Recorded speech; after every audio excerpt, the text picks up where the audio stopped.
Hey, church, as we continue to walk through these extended closures, we continue to lean into an extended season of prayer.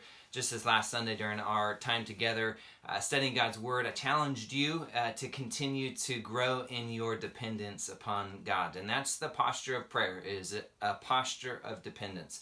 Looking to God to accomplish the things that we can't accomplish in our own wisdom, in our own strength, in our own strategy, in our own might. As we continue to work through the story of Joshua and just allow that text to guide some of our prayer time together, we move forward and we see that Joshua and the Israelites defeated the city of Ai, and last week we prayed that we would be a people who don't see our defeats as the end, but a means to grow us into the people that God calls us to be. This week we turn the page and continue in Joshua chapter 9, where we see that the reputation and of the strength of the Israelites spread to surrounding regions. So much so that the surrounding cities that had heard that Jericho had been defeated and Ai had been defeated by the Israelites developed this plan to trick the Israelites into making a covenant with them. They came in and they pretended to be like they were from a land far, far away and tricked the Israelites into making a covenant with them. And in verse 14 of chapter 9, we see in Joshua that the Israelites did not consult with God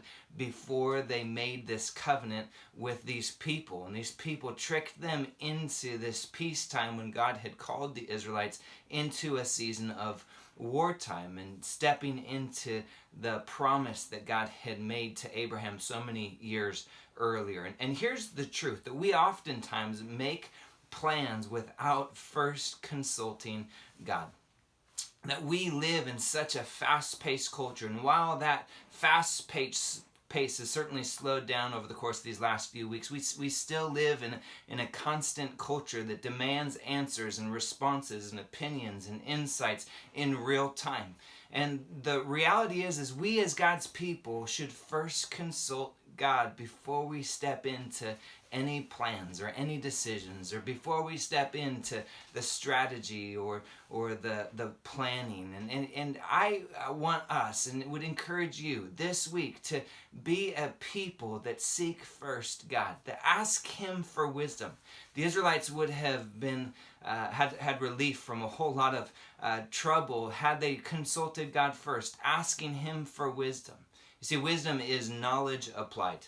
And we in our life need to have knowledge applied. In fact, God would tell us that He's the source of wisdom. James would write in chapter 1 of his epistle, he would say, if any of you lacks wisdom, ask God. God is an abundant supply of wisdom. And so this week, would you join me in praying that we would seek God and ask Him for wisdom as we continue to take steps forward, not crippled by the season that we're in, but take steps forward that have first been rooted in prayer, asking God for wisdom on where to take the step and what to do as we take the step. I'm praying with you and I'm praying for you this week. God bless.